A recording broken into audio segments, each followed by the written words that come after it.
Welcome to ABC campus. आज हम business law के सब्जेक्ट में आई कैप के स्प्रिंग 2023 के अटेम्प्ट से एक पास्ट एग्जाम का क्वेश्चन डिस्कस करेंगे। क्वेश्चन है कि under the provisions of partnership act 1932 define the principle of holding out and state it's exception. तो दो बातें पूछी गई हैं। पहले हम जो है प्रिंसिपल ऑफ होल्डिंग आउट पर बात करेंगे। याद रखें, होल्डिंग आउट का जो कॉन्सेप्ट है वो इन जनरल तो बहुत ब्रॉड है, वो जनरली भी यूज होता है। किसी भी आप स्टेटमेंट या रिप्रेजेंटेशन देते हैं तो उस पर अगर आपको होल्ड आउट किया जाए, लेकिन यहाँ पे क्वेश्चन स्पेसिफिक है कि आपने पार्टनरशिप एक्ट के कॉन्टेक्स्ट में बताना।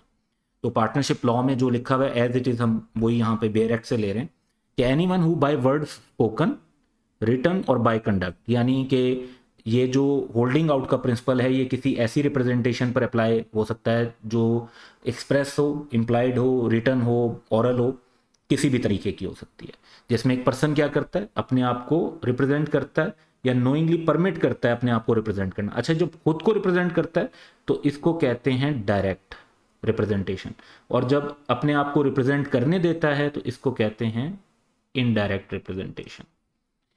तो वो रिप्रेजेंट करता है या करने देता है अपने आप को as a partner in a firm, तो फिर उसकी लाइबिलिटी भी एज अ पार्टनर होती है। ये उसको होल्ड आउट कर लेते हैं, यानी उसने तो जो है ना वैसे ही कहा कि मैं पार्टनर हूं, लेकिन उसको होल्ड आउट कर लिया जाएगा as a partner in that firm to anyone. किसकी तरफ उसकी लाइबिलिटी होगी? जिसने फेथ ऑफ सच रिप्रेजेंटेशन की बेस पर फर्म को कोई क्रेडिट या लोन दिया, चाहे वो पर्सन जो रिप्रेजेंट कर रहा था हिमसेल्फ या रिप्रेजेंटेड टू बी पार्टनर था, वो जानता है या नहीं जानता कि उसकी जो रिप्रेजेंटेशन है वो आगे उस शख्स तक पहुंच गई है।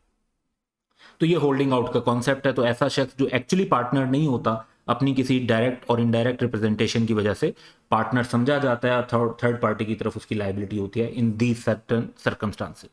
अब इस प्रिंसिपल की एक एक्सेप्शन भी है, और वो एक्सेप्शन ये है कि अगर एक पार्टनर की डेथ हो जाए और उसके बाद भी बिजनेस कंटिन्यू किया जाए in the old firm name, या continued use of the name हो रहा हो डिसीज पार्टनर के नाम का भी उसके पार्ट के तौर पे, तो इससे उस पार्टनर के लीगल रिप्रेजेंटेटिव या जो उसकी स्टेट है जो जायदाद वो छोड़ के गया, वो किसी ऐसे एक्ट के लिए लायबल नहीं होगी जो फर्म ने किया है और वो काम उसकी डेथ के बाद हुआ है। डेथ के दिन तक के लिए तो वो लायबल होगा, डेथ के बाद अब बादू का इसमें कॉन्टेक्स्ट ये है कि एक पार्टनर की डेथ हो गई, थर्ड पार्टीज को नहीं पता कि उसकी डेथ हो गई है, वो अब भी समझ रहे हैं कि वो शख्स पार्टनरशिप में पार्टनर है और उसकी फेथ के ऊपर वो उसको क्रेडिट या लोन दे देते हैं, और बाद में रिकवर नहीं हो पाता तो वो उस पार्टनर से उसकी रिकवरी नहीं कर सकते क्योंकि उसकी डेथ हो गई थी।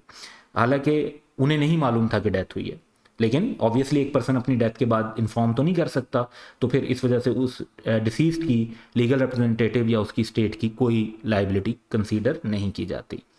तो ये एक सिंपल सा पॉइंट पूछा गया था पेपर में। That's all for today. Have a good day.